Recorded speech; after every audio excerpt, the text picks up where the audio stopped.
Good morning, folks. Welcome back to the channel. Hope you're doing well. Today, we're going to be discussing box office projections for Morbius based off of early reviews of the forthcoming movie that drops this weekend. I'm going to see it. I'm not going to wait. It still intrigues me in certain ways, but without further ado, ladies and gentlemen, they're back from vacation. Allow my monkeys to roll the footage. I am Venom. I'm just kidding. It's Dr. Michael Morbius at your service. Yeah, that works. I like all right, it a lot. okay. All right, moving on. Hey, what about Tulip?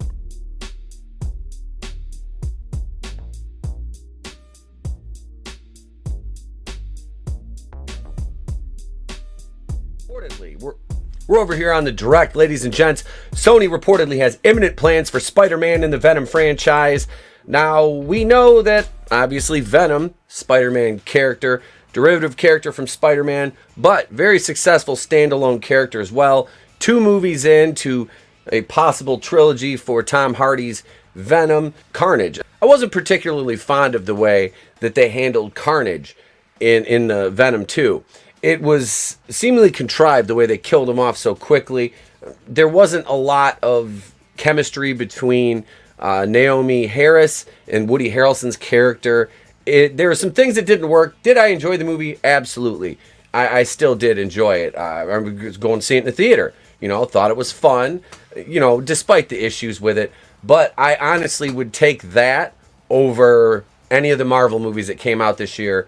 And I say that Spider-Man No Way Home notwithstanding, because that was a co-production between Sony and Marvel. But let's get into this video. This talks a little bit about what Sony has coming down the pipeline. Sony Pictures is in quite an interesting position with its superhero projects, both in and out of the Spider-Man universe. The company's latest team up with Marvel Studios and No Way Home basically became the biggest movie of 2021. It did, hands down. It drubbed all 3 straight Marvel MCU entries, which were all garbage. Shang-Chi basically broke even by the skin of its teeth. Eternals lost money and Black Widow lost money, which is sad because, as I've said before, I really like Natasha Romanoff, played by Scarlett Johansson, but that movie was 7 years too late. Now Sony's preparing to bring Morbius to theaters, the second solo franchise after Tom Hardy's Venom and its sequel. Morbius finally ready to make its theatrical debut after almost an unprecedented 18-month delay to release, much of it due to the ongoing effects of the plandemic.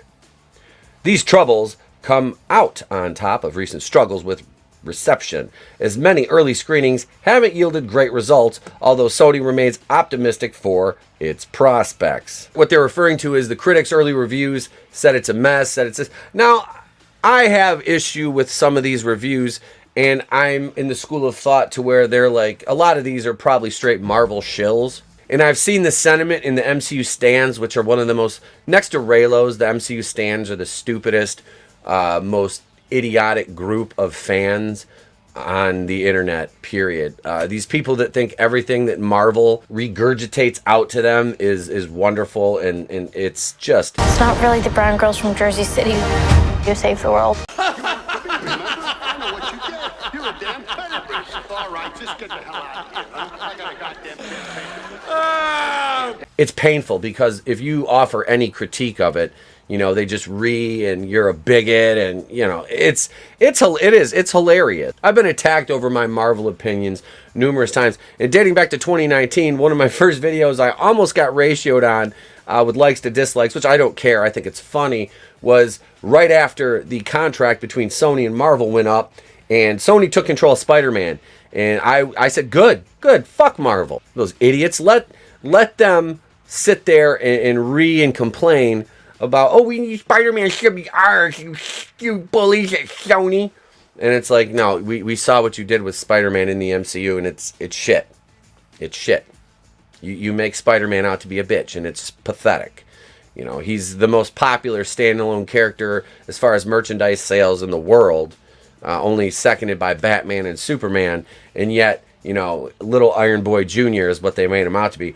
No Way Home gave him, the power back. It really did, and having Toby and Andrew involved was just, it was great. It really was. I enjoyed that movie, and I enjoyed seeing Tobey Maguire, and I have a newfound respect for Andrew Garfield.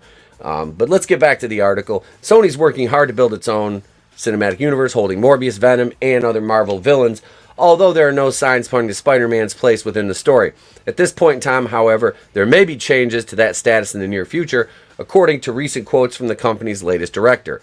Spider-Man coming to the Venom franchise. If it was Andrew Garfield, I wouldn't mind at all. I would be in favor of that.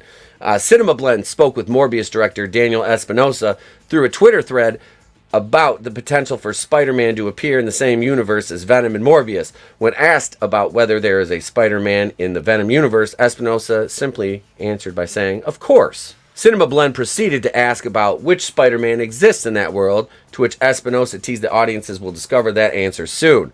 And that leaves some ambiguity to it, which is fine, because we need that. We do. You can't have everything given to you by spoilers and leaks. Some of this has to be the old-fashioned way, which I prefer. When will Sony use Spider-Man in the Sony Spider-Man Marvel universe?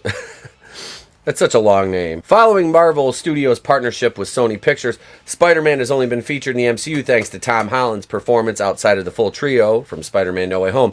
Considering how Sony's universe is built on either Spider-Man villains and characters the web-slinger is teamed up with, it seems that an appearance from some version of Spider-Man should be in place. The sticky hero's place in this world is still unclear, especially as other major characters like Venom and Morbius currently have the spotlight. On top of this, Sony has avoided giving any sort of clear answer regarding any version of Spidey making a potential appearance in the movies planned in the future. Closest to a definitive answer came from the post-credit scene from Venom Let There Be Carnage, although it was completely undone by what happened at the end of Spider-Man No Way Home. Now that the MCU and the SSMU are fairly definitively separate, fans will have to continue to wait to see regarding any Spidey-related developments from Sony. Hopefully, there will be a way for the studio to work into the fold without being too much of a hassle, especially with his MCU future still being developed.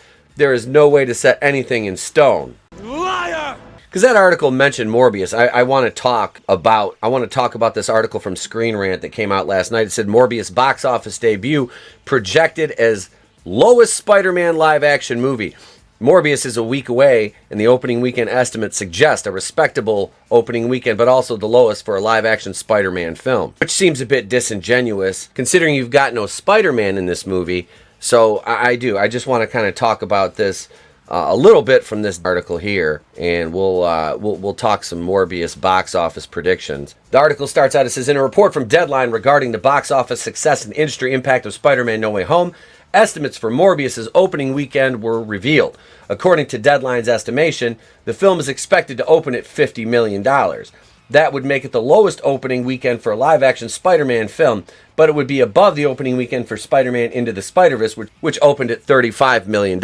I would much rather see anything live-action than Into the Spider-Verse, and I liked Into the Spider-Verse. I thought it was a fun movie. The animation was beautiful. The soundtrack was completely off the chain. It was great, but I don't care about all these other ancillary Spider people. I don't care.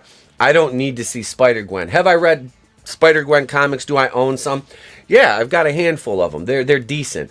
Do I want to see her in live action? No, I don't need to see her. I don't need to see Dr. Olivia Octavius or whatever her name is. I don't need to see Spider-Ham. I don't need to see Spider-Noir. I don't care.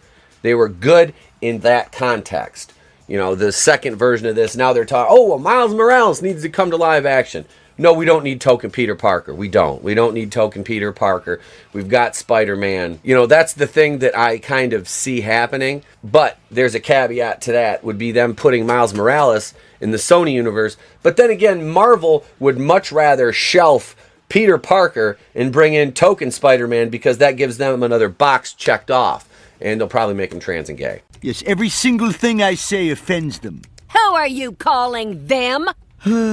The article then goes on to say, at $50 million, Morbius opening weekend is far below the openings of Venom with $80 million and Venom Let There Be Carnage, $90 million, and far below any movie featuring Spider-Man. The lowest opening for a live-action Spider-Man was The Amazing Spider-Man 2 in 2014 at $91 million. Morbius opening weekend would be higher than that of Wonder Woman 84, The Suicide Squad, and New Mutants. However, all those films opened during the fake COVID-19 pandemic and had opened when some theaters were either closed or had hybrid releases.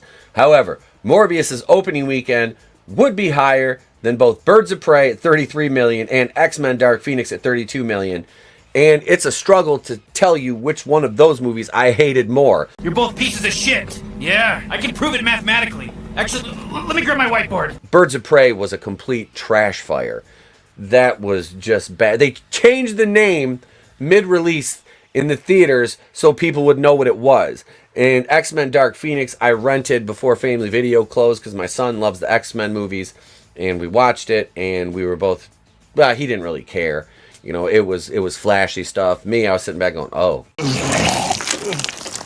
Now, mind you, Sony still has Kraven the Hunter coming out with Aaron Taylor Johnson, which is reusing a MCU character. And Aaron Taylor Johnson seems to have bulked up for this role, which is good to see because Kraven is he's a hunter. He's a wild game hunter. Kraven is a very cool character.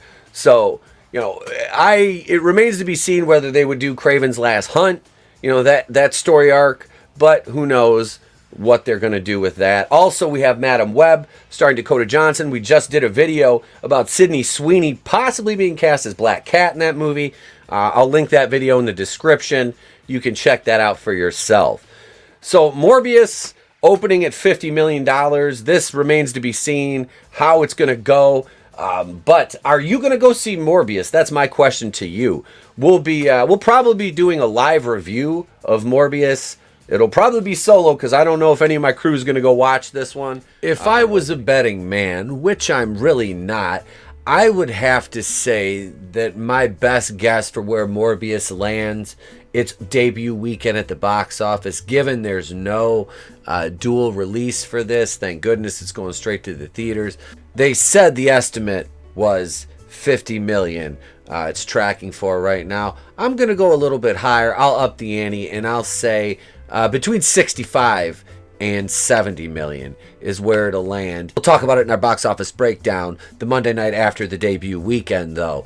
That's just my thoughts on where the box office will wind up with this one. Now it's your turn. What do you guys think? Let me know in the comments below. Do all the YouTube things, not just for me, but for your other favorite creators as well.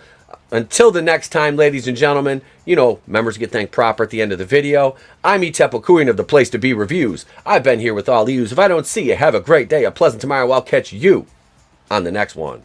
I could do this all day. It's better to burn out than to fade away.